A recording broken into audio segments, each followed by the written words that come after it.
Good afternoon. Welcome to a special edition of MEED Live. Today, I'm delighted to be talking to Baraq Hadi. Baraq is the Area Vice President for the Middle East for Oracle Construction and Engineering. Welcome, Baraq. Thank you for joining us. Thank you for having me. Can you tell me first a little bit about Oracle Construction and Engineering?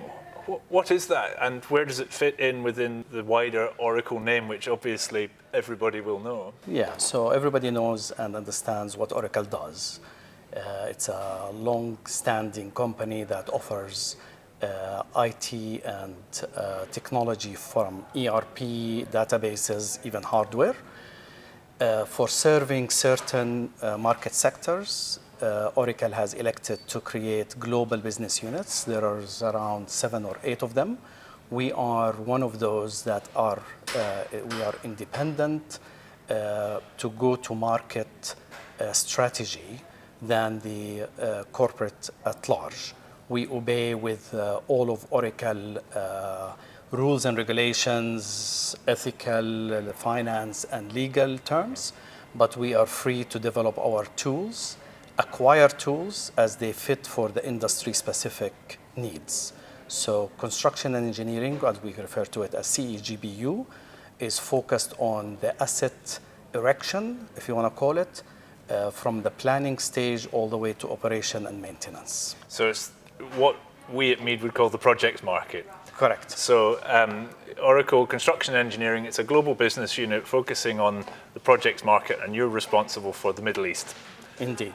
Covering North Africa as well as the Gulf. Indeed. Okay, so perhaps my first question then really is, what is different about the Middle East market? What are the characteristics? What are the things that you have to think differently for this region compared to the rest of the world?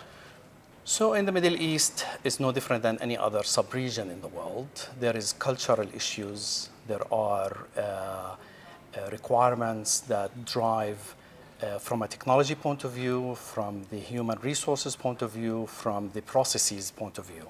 In a concept level, all projects around the world require the same things. They require the same technologies, they require the same expertise and processes. What's different for the Middle East is based on the historical growth that we have gone through.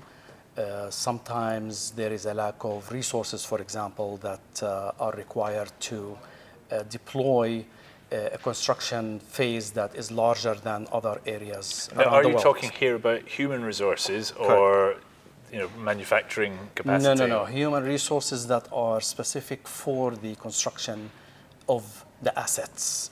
So usually in the Middle East, we have larger projects, mega projects, giga projects as they call them.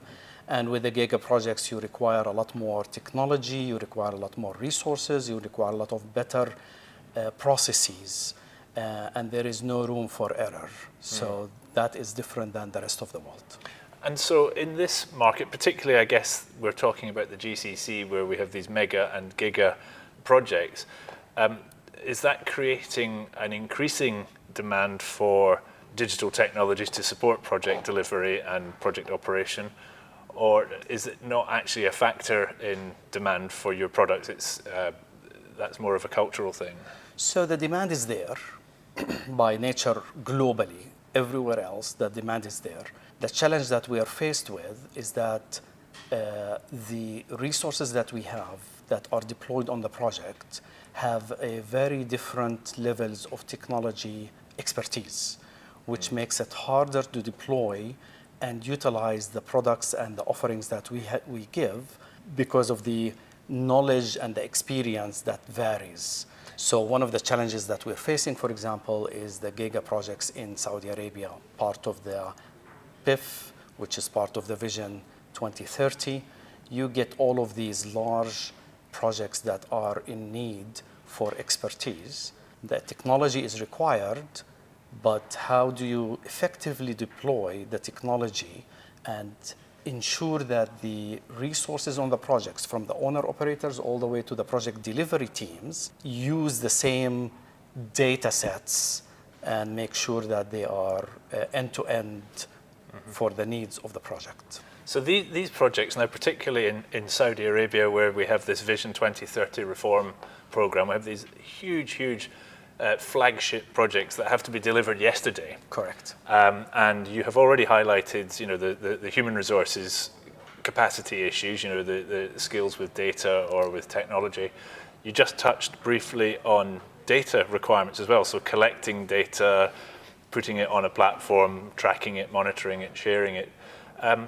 How do you as Oracle and how does Saudi Arabia as a market, how do they fix those? What are the strategies to address the human resources issue and the data issue?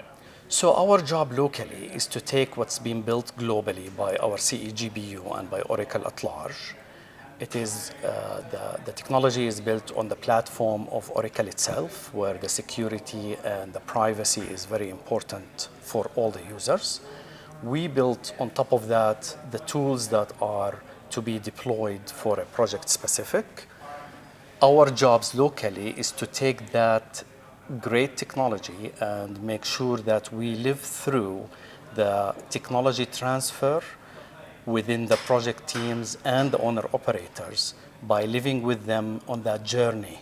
So we have expertise locally everywhere in the market where we satisfy the requirements, we understand it, we understand the culture, and we have the expertise from the technology point of view. Our job is to bridge those two. It's a continuous effort. You learn something, you support it, you educate, and it's just a turnover, and you continue doing that all throughout the journey. So you mentioned that you work globally, you support project delivery on a global basis. What is different about the way you work in this region? What are the needs of this region that are different to other parts of the world, and what support is required? What skills, what processes? So there are two challenges for us. One of them is with existing entities that have been in the market for a while. You get a type of people that they are set in their own ways. The change is difficult. Human nature resists change. So one of those area of challenges is to make sure that we overcome and educate the users of our technology of the benefits that they're going to get.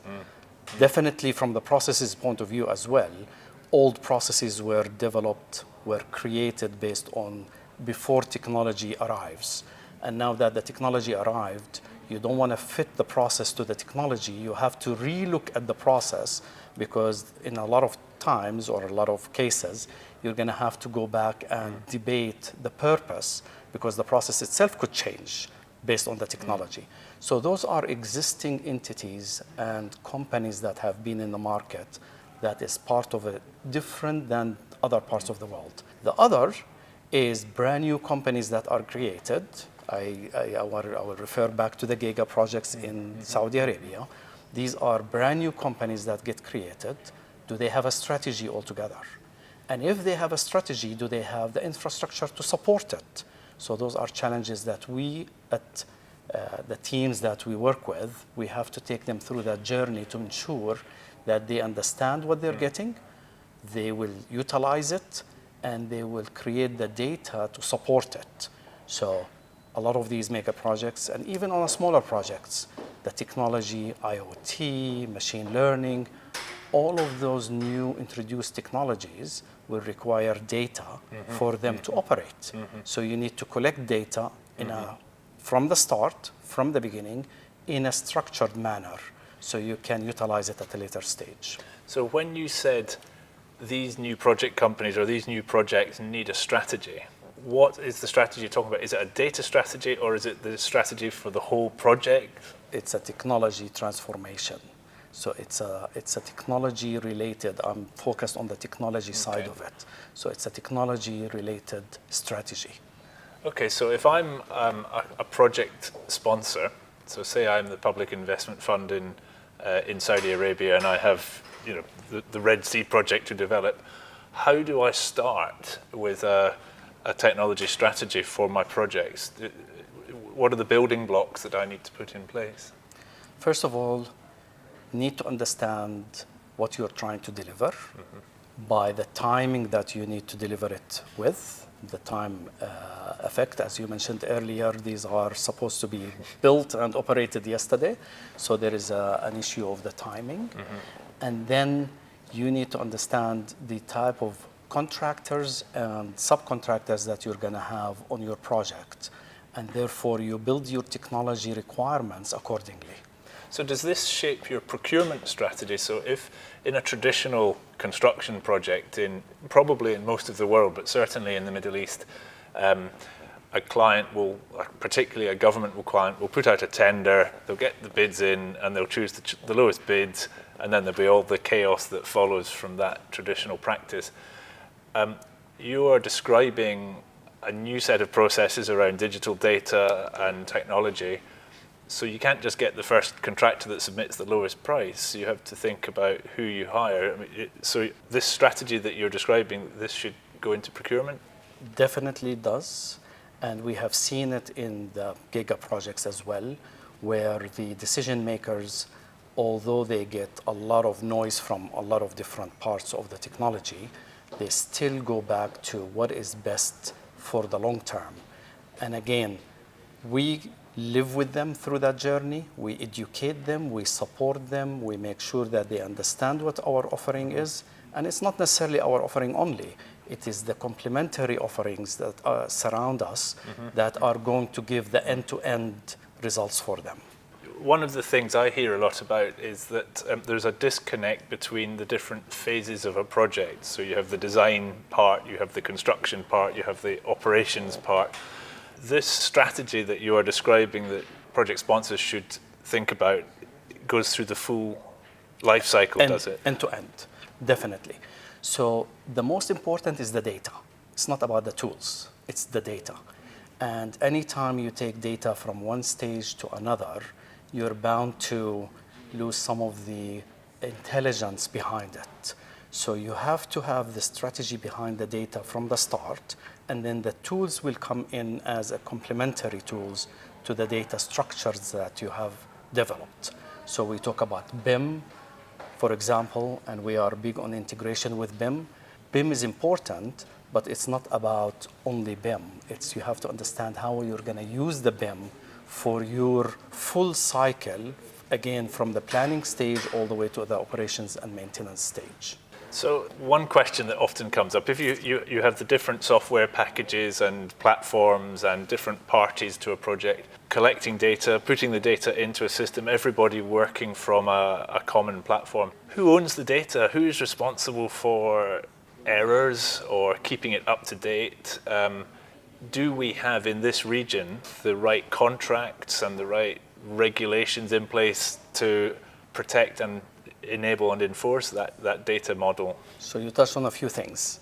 First of all, on the regulations from the countries and regulations within the market, there is a little bit of a variety between maturity of that between country to country. So we see UAE with a lot more enforcement from government and standards that come through that allows the owner operator and the project delivery teams to collaborate on the right platform.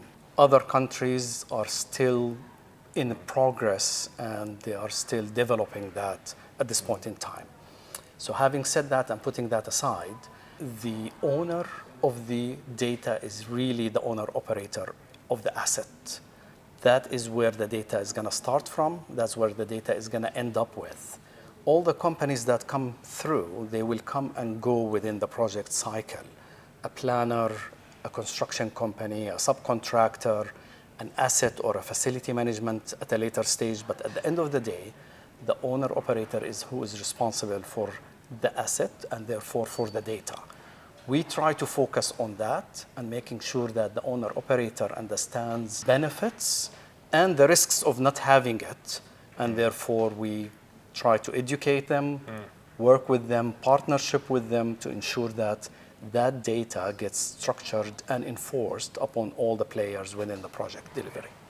Now, over the past 4-5 years, we've seen a lot of challenges in the projects market in this region, particularly in the oil rich GCC region where the lower oil prices have squeezed public spending. Presumably that affects, your view of the market. What do you see as the primary trends shaping your market, your client's market, the project's market in this region at the moment? Again, maturity of the market from a geography point of view and from a vertical or industry discipline point of view varies. Yeah. So oil and gas is an industry that has been in place for many, many, many years. The owners are usually government entities that have been operating for a long period of time and enjoyed plenty of finance to do what they need. Now that the price of oil and gas has lowered, the stress on the governments where there is a lot of consumption of the finances go elsewhere, we end up with people are trying to cut corners. And this is something that we are trying to educate that the market is not ready for that. The consequences are high. Data was not really looked at and considered in the early stages of the construction phases of the oil and gas. And it's coming back to bite them. So a maintenance project on any of the refineries, on any of the pipes, we end up seeing a percentage or a high percentage impact of the finances for delivering that maintenance project because the data was not maintained to start with, not kept up to date, not created in the right format. So this is an area that oil and gas is very important to us as well, yes. So I imagine with oil and gas where you have relatively small number of project sponsors, project owners and operators with relatively large, well, absolutely large budgets, I imagine change can happen quite quickly because you can focus on the select people. Is there an appetite to improve their data generation, their data management, and to adopt new technologies in oil and gas? There is, and the shift now is that historically oil and gas has put that burden from the owner-operators, again, semi-government entities have put in the burden of that onto the EPCs. So you get a large EPCs that are operating in that market. They are the ones that are responsible. They are the ones that take the data from the start to the end.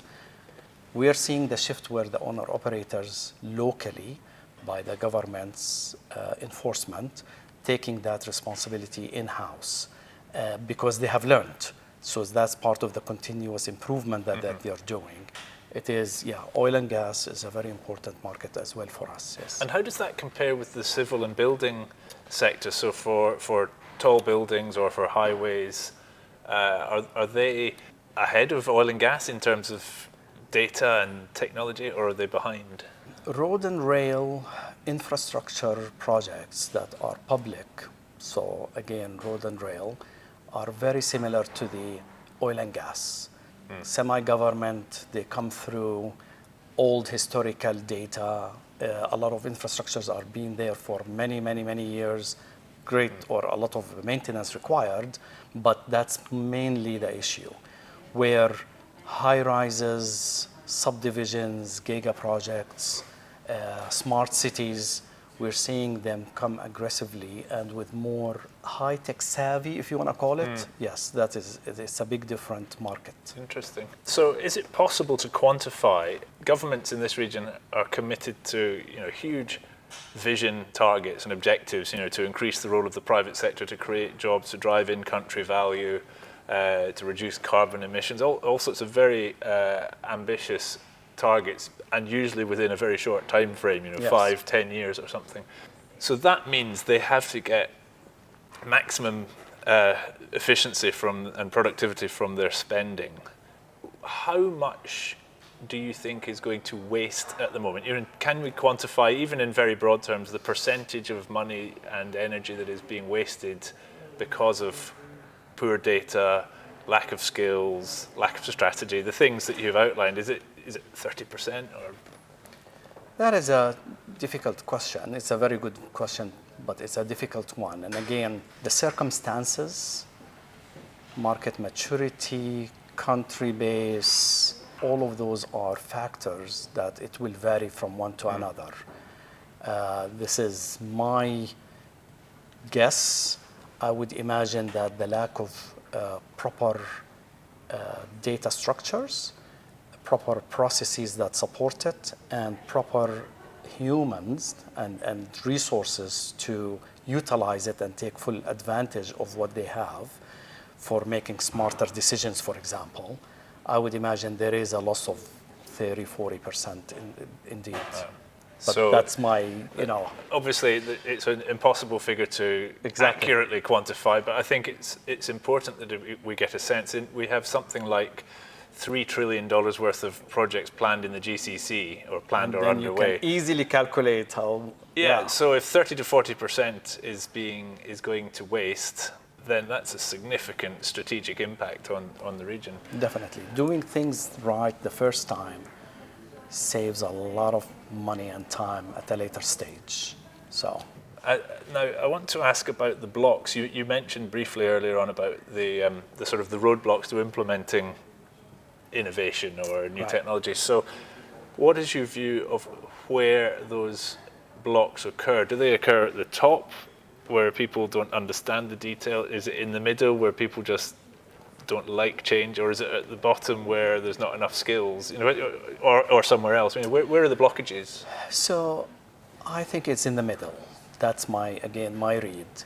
I think on the top, even if the top doesn't understand the requirements that well, don't realize and appreciate the impact as much, but usually they are surrounded with good, smart people, whether they're advisors or experienced people from other projects, that they can educate them and they will be accepting. The top is easily can be educated. The bottom is where I said new generation, more technology savvy, they are coming in and they want a change. Usually younger generation want a change and easily adaptable to change. The middle, where they're set in their own ways, they've been used to doing things the good old way, they are resistant to the change, comfort zone is important to them. That's the challenge. So for a company like Oracle, it's getting that message out about the benefits, correct, as well as the missed opportunity, I suppose, yes, of adapting and adopting new technology. Okay, so what are you doing about it? What are your strategies, or how are you doing that transformation process? So for us, deploying resources locally, taking that technology that is offered to us by the corporate, by the CEGBU, deploying the resource locally, where we live through that journey with them. It is important to get a trust relationship, a partnership relationship with the customers, making sure they understand and they realize the technology transformation requirement, what that means, and the benefits to them. So again, it's a continuous education, support, and adoption is important. Okay. One of the barriers to transformation is cost. So I imagine that you talked about oil companies, the increasing pressure to look at their costs, and so the traditional thing is to just cut costs. I imagine that the Oracle argument is actually, if you invest now in better processes, you will save more money over the long run, but that means more spending upfront on technology than in the past. So is that an issue? Sort of people need to invest to make the saving, or what are the primary sort of arguments that people have for not changing? So the challenge on cost gets overcome when they realize the benefits. The moment that we start talking about the benefits on the short term and the long term, the cost is mute. Our technology, or any other technology for that matter, all our complementing technology to our tools that are in the market today, actually is not a huge percentage out of the asset cost altogether. So the moment that they realize what they are going to save on the short term and the long term, I think the cost is something that is overcome easily. Okay. And are there other benefits aside from cost? For example, disputes that you often get between client and contractor? Yeah. Of course, those are part of the benefits. And again, it's not part of only that the data is transferred from one stage to another and the benefits of that. It's the potential risks that you are eliminating by having the right tools, structured data, and processes behind it, yes. Okay. Now, one final question. I'm interested in the growing relationships that this region has with not new countries, but emerging economies from the East. So India particularly is growing, China is growing, and recently Russia, we're seeing more influence. I guess as an American company originally, those come with their own processes and practices. What does, if anything, what does the rise of India and China and others in this region mean for your market? So Oracle being global, and our CEGBU, by the nature of the name, is a global business unit, we definitely are present in those markets as well. So the introduction of our technology, tools, and offerings and how to do things is there as well. We see a lot of the companies that come from the East, whether India or China for that matter, similar to the companies that come from the States. They come with certain knowledge of our tools and the benefits for what we offer. So actually that's a good aspect of being part of the global business unit, yes. Baraq Hadi, thank you very much for your time today. A fascinating conversation. We've only just touched the tip of the iceberg, and I hope we can repeat this conversation in the months and years ahead and find out how things are going. Thank you so much for your time. I appreciate the opportunity. And I look forward to seeing you next time on MEED Live. Thank you. Thank you.